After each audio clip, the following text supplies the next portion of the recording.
This video is to review the Local Culinary as a franchise investment, particularly for those E2 visa investors, as they're largely targeting their franchising efforts on folks that are seeking the E2 investor visa. In today's video, we're going to review the financials between the Local Culinary. Is it the next big thing in ghost kitchens and takeout and delivery only restaurants? Depending where you are in the world, you might call it a ghost kitchen, dark kitchen. In today's video, we're going to go through all you need to know about the Local Culinary before you reach out to the franchisor, as well as before you contact franchisees of the Local Culinary to see if it's the right business for you and your family. So I first heard about the Local Culinary by one of their founders reached out to me on LinkedIn.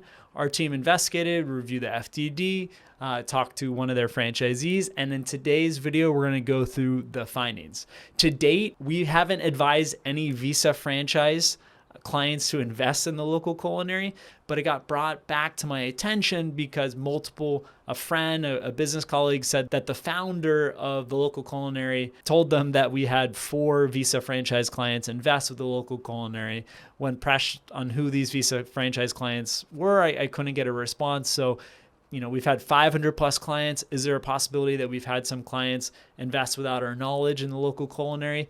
Possibly. Is it likely? No, it's not. It doesn't seem like it's that likely. So getting back to the main point, the Local Culinary, it's an unproven concept. It's a new player, was founded in 2019 in a very new space that could be massively big, ghost kitchens, or it could be falling face. There's a lot of competition with United Kitchen, Cloud Kitchens, think the WeWork of the ghost kitchen space. There's a lot of players in the space. Some of them are direct competitors to the Local Culinary. Most are more just adjacents, focus on different aspects. So last I heard in an exchange of LinkedIn messages with their founder, they had more than 100 locations and they made the Franchise 500 list and were selected for 86 in terms of the fastest growing franchises.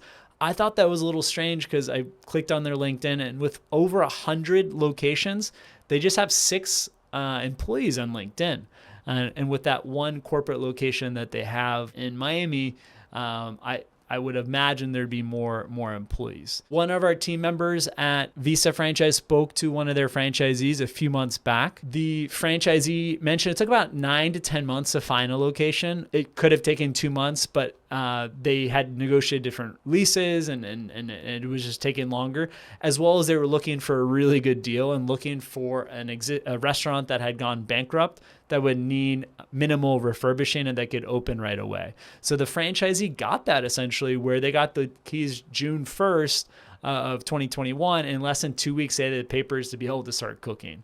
So the kitchen, food, employees, everything can be managed through the iPad, the app that the Local Culinary is also managing. After paying out to Uber Eats, other delivery services, get about 60% of the revenue left, as well as payments to the franchisor, which we're told by us to be 10%. It looks like it's a little less now per their FDD. And then the rest goes to rent, employees, 5 professional cooks, 1 chef, and 4 inline cooks, electricity, rent, internet bills. So there's not a ton left for that owner who said he'd expect to earn about $5,000 a month. As he doesn't plan to cook. If he planned to cook, he could get that up closer to $8,000, if not more. So he noted that most people that are getting into the Local Culinary are not buying a restaurant that's going bankrupt. So it took longer. It was really done on the cheap, less than $100,000 to get started. And they prefer to go into a warehouse, rent a kitchen in a warehouse, Cloud Kitchen, or one of the other players in the space. So this franchisee expected to break even in as little as 3 months, up to 6 months from the operation, which isn't bad. He was excited about the different brands that the Local Culinary offered. He said it was about 30 brands, and it could go up to 50 potentially, depending on the location. The Local Culinary is particularly targeting E2 visa investors. One of their founders actually came to the United States on an E2 visa from Europe, so they're very familiar with the brand.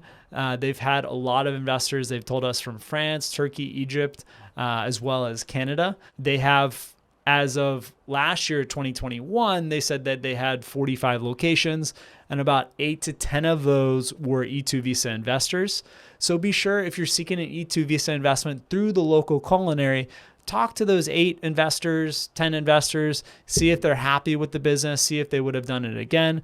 They only have one corporate location here in Miami, which had pretty lackluster reviews. I was looking at it on Google, had a 3.6 star, and the 2 co-founders rated it at 5 stars. So you could bring that to more like 3.3. So it's still really an unproven concept, seeking investors from abroad to basically seed the growth of this business as they cleared the 100 location mark. And it's about 100,000 all in investment. Per their FDD, it can go up higher, 200,000 or even more. If it's an existing restaurant, you already own the restaurant, it's going to be a lot less than $100,000. They're really seeking 2 types of owners. So a chef, owner operator, spending a lot of time producing the food, as well as investor, more semi-absentee, that don't know as much about food. They want to be the boss. The franchisor advises them to spend 5-10 hours a week in the business, more directing and hiring, training, firing employees when needed. They boost that everything's automated, IT, no cash, have video and cameras, access to the tablet. The food, the ticket, $30 to $35, we're told. Location is super important.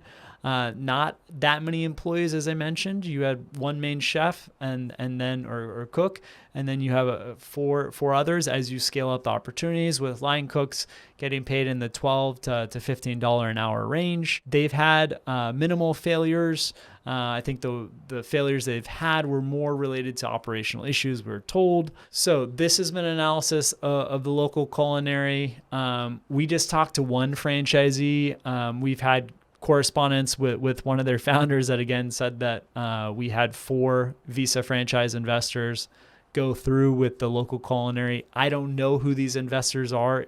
If you talk to franchisees of the Local Culinary, let me know. I'm curious to hear your feedback. If you're seeking an E2 visa through the Local Culinary franchise, definitely get their franchise disclosure document, review that with your franchise attorney, as well as talk to those 8 to 10 E2 visa investors that have invested in the Local Culinary to see how their experience has been, how long it took to open up, which seems to be pretty fast, how long to break even, how long to make substantial income, 5K or more, and if they would do their investment again with the Local Culinary franchise. Thanks.